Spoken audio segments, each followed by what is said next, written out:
Welcome back everybody, and you're watching BitcoinerTalk. In today's video, it's a bit unusual setup. I'm not in my usual setup, I'm in my car, but nevertheless, I wanted to talk about a specific topic that's been on my mind for a while, and I do hear a lot of people on the internet talk about it. The thing is that a lot of people need to realize that you will never have enough Bitcoin. That's why you have to value what you have at the moment. So even if you have 100,000 satoshis or a million satoshis, which is 0.01, if you have any of those amounts and you might think that you're late or you don't have enough, or that might not be enough for what you're looking to do with your funds, you need to understand this one thing. People that have more than you, people that you look up to, not necessarily because of how many Bitcoins they have, but maybe what they're saying or how they're thinking or whatever it is. But some people that have, let's say, 1 Bitcoin or 5 Bitcoin or 10 Bitcoin, they want more than they have, and you want what they have. So it's a vicious cycle that never ends, and it's because we're human beings, we're greedy. Maybe some people say, oh, I'm not greedy, I like giving stuff away, or I'm not greedy, I like to share, or whatever it is. We are greedy as a human being. Doesn't matter how much you have. Some people in less fortunate countries might have, let's say, 100,000 satoshis, and for them that's life-changing.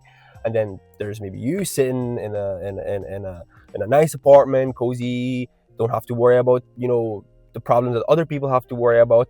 And then there's you that has, I don't know, 50 million satoshis, which is half a Bitcoin.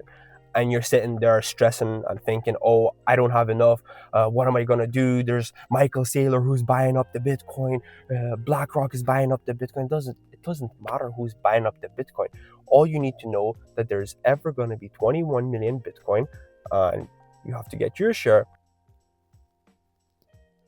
It's a bit awkward because it's the first time I'm filming in the car. I really want to put this in a perspective where people maybe have, let's say, 1 million satoshis. And I know in this video I'm really counting everything in satoshis, but that's just the way I'm trying to program my brain, and I have been for a while, where I start counting stuff in satoshis instead of 0.01 or instead of counting it in fiat currencies. So it doesn't matter how much you want to have. It doesn't matter how much you're looking to have.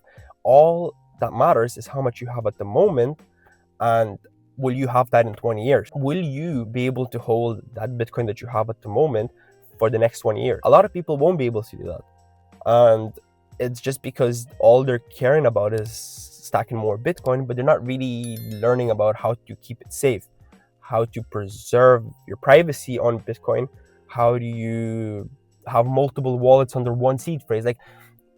I'm just picking out random stuff that comes into my head, but there's so much more you need to learn about Bitcoin besides worrying about the price or worrying about you not having enough. What you need to do is focus on yourself, stack the sats, but while you're stacking the sats, learn about all the different things in the Bitcoin ecosystem, you could say, in the Bitcoin sphere, and in everything to do with Bitcoin, not just about stacking it and watching the price. And there's even times where I'm sitting and overthinking and thinking that, oh, I might not have enough Bitcoin, or what if the price shoots up and goes up to 200k or whatever the price is, I don't care.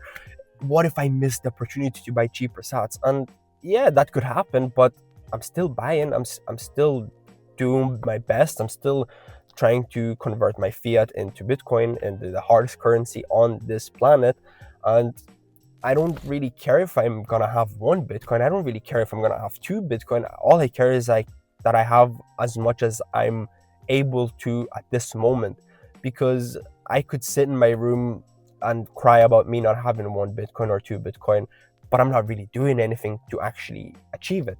I'm sitting and crying and not doing anything, but there is times where I'm doing something, buying the Bitcoin, but still thinking that it's not enough. But that doesn't really stay in my brain for too long. I just try to humble myself up and try to talk to myself and say that, little bro, calm down. You're gonna have your piece of pie. There's only 21 million of. There's nothing that you're missing out. Not a single person that is doing the best he can, and they're putting effort in, and they're learning, and they're actually, they have a passion for it. They're not gonna lose. They're not gonna miss on anything. In the whole time that we had Bitcoin, every 4 years, if you bought at one period of time and 4 years later you checked, it has never disappointed anybody, not as far as I know, and it definitely hasn't disappointed me. So that's why I'm sitting here talking to my camera, talking to you guys.